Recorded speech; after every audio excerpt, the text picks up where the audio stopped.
Hi, my name is Heather Mackey. I am the owner of Rare Bird Medicine, and today we're talking about a spoonful of sugar helps the medicine go down.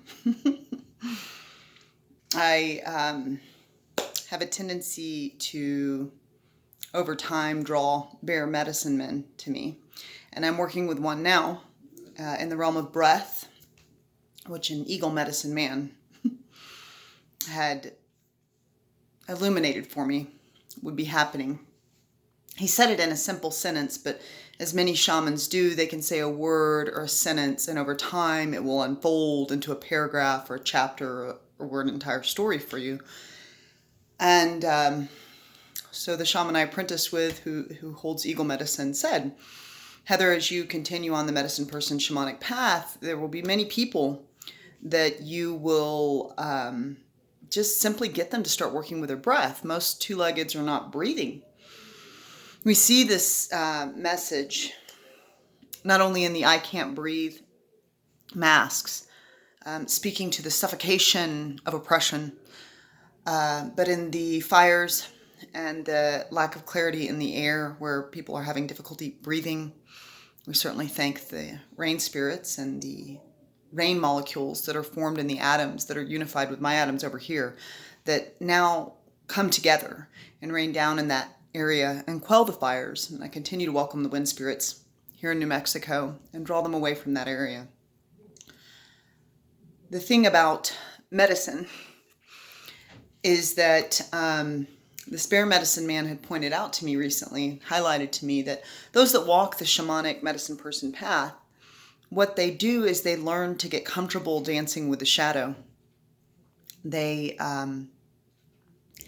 learn to not avoid it, to not run from it, to not need to run through a variety of different ways that we can run as humans.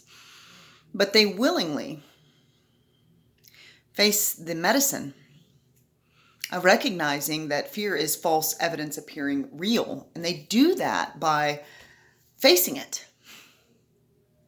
by dancing with it, by dancing with the shadow, by dancing with the ebb. The thing about dancing with shadow, the thing about dancing with fear, the thing about dancing with that which we would judge here as unwelcome, is that it requires a spoonful of sugar. It requires a certain level of sweetness and kindness with the self.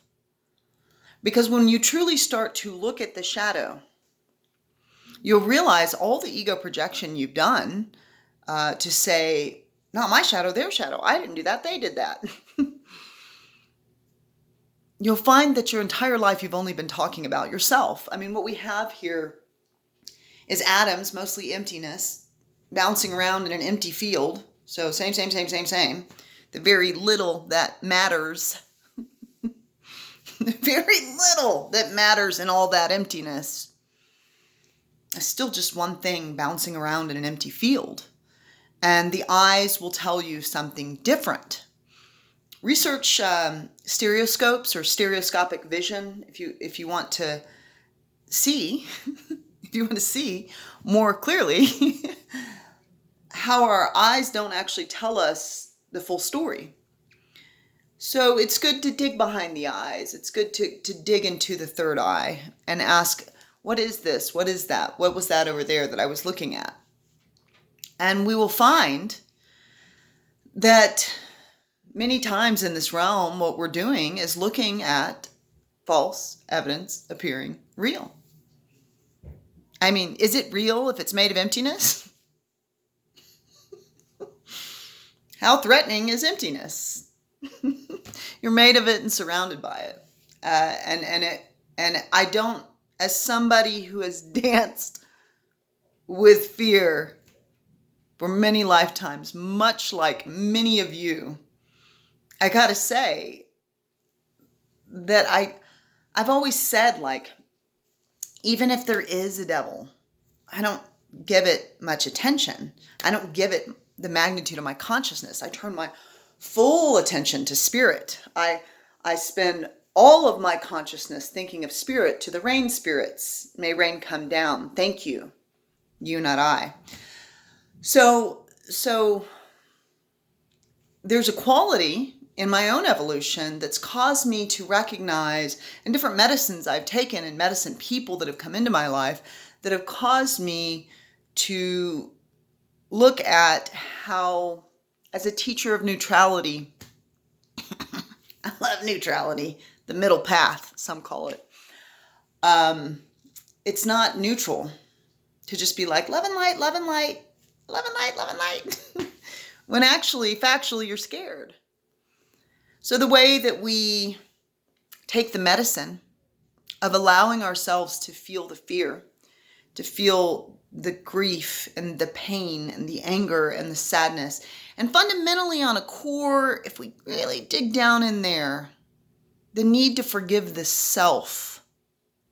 What you see in others, you have in the self. So the need to first forgive the self and then forgive the rest of humanity for any judgments we've held, which is just a projection of the fundamental core, judging the self. The way we take that medicine is sweetly, is compassionately. You see, you don't dance with fear alone in a dichotomy. You don't dance here with just the false evidence appearing real. You don't dance just with shadow, and shadow and false evidence appearing real are not necessarily a bad thing. They just offer duality, which is a fantastic teacher if we need to forget our eternality to evolve in the awareness of what it means to be. So we remember to take some succor in the experience of dancing with one of the two that are available for you. We remember to take some sugary sweet dreams with us as we face our nightmares. And there are ways we can do that symbolically. You know, I've worked a lot with helping spirits, and I constantly work to build bridges with helping spirits. Now, different people are able to embrace different concepts of helping spirits. For some, that's going to be ancestors, and that's it. For some people, they can envision that their ancestors or helpful people that have crossed over maybe do have something beyond the physical body, ashes to ashes, dust to dust, perhaps a consciousness which was an energetic dynamic, energy cannot be created nor destroyed, that still exists. And so they can accept ancestors, the energetic dynamic of the personality matrix of those that have come before thee, coming to help me, to be here and to support me as I dance in a dichotomy. For some, it's about the angelic seraphim. About 70% of people believe in angels. So we build a bridge between us and the helping spirits. In order to heal,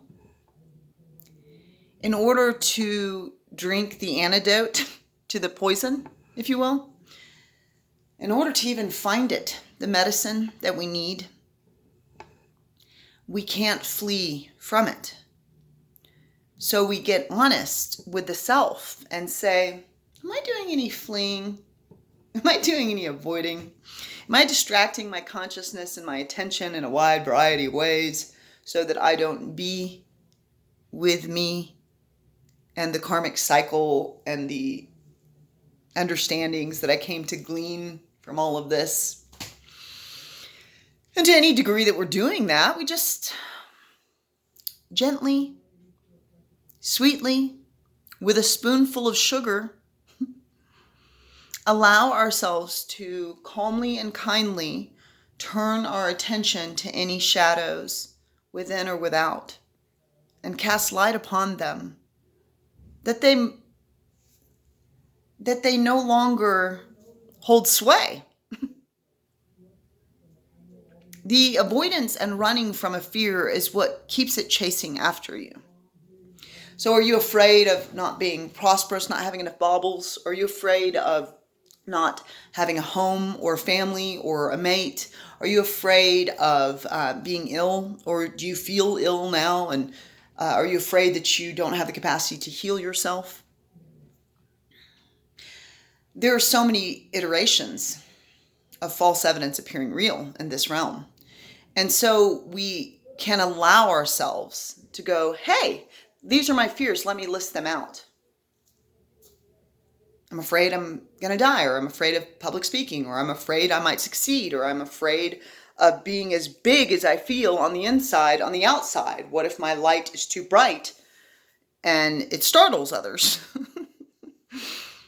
Okay, Apollo, let's feel that for a moment. The fact is, you are not separate from the sun, and you are not separate from the shade. You are not separate from any of it. So, is it possible to take a moral inventory, to inventory yourself, your experiences, your contributions, and see gently, sweetly, with a little sugar, and by sugar I just mean love, holding the hand of love, is it possible to walk into that which frightens us and be with it for a minute? Taking helping spirits if you need. Herbs are helping spirits. Do you need an antidepressant before you face your fears? Then herbal medicine's been around for thousands of years. I highly recommend it. Much cheaper than pharmacopoeia, the cornucopia of pharmaceuticals, multi-billion-dollar industry. So there's great, and also, so cost effective. Any person can use herbal helping spirits. And if you can't, you probably have someone, if you're willing to receive love, that would be willing to buy you a $10 or $20 bottle of herbs.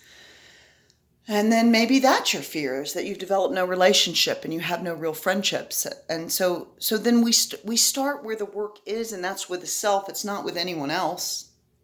It's not with anyone else.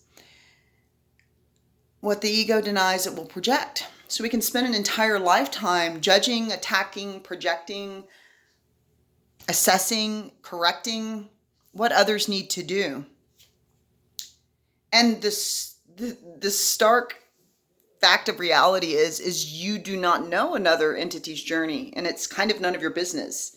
You get to focus on your own journey, because you can make up a story, and no matter how clear your insight or your inner seer or third eye open is, you're not typically looking at that soul's entire journey through all the lifetimes, through their entire trauma in this lifetime, and what the trickle-down effect of that is. So you might judge, you might critique, you might correct that which is outside of you. And what that fundamentally is a desire to clean it up in here so that we stop seeing it out there. But in order to do that, we get to stand in our bravery and our courage with our solar plexus, yellow to golden light, right there where your fist fits in between your ribs, expanded into bravery and courage as we take the hand of love and brighten those darkened alleyways within the self, so that we no longer need to project it out there and assess what others need to do to make the world better. And we be the change we wish to see. We step into the magnitude of here, now, me. And we start gently, sweetly, drinking the antidote, taking the medicine. I believe that we are all shamans. I believe that we are all medicine people. I believe that we're all spirit. I believe that we're all love. I believe that we're all energy. Words are such a paltry sum of what I can offer you. Much like anything but love is a paltry sum of what could have been. So we just take our time to mend. Fundamentally, it's our work to do. No one else's but you. Thank you, rain spirits, for coming right away, for running like 1,000 wild horses to those areas that are asking to be blessed by you, Father Sky. Thank you.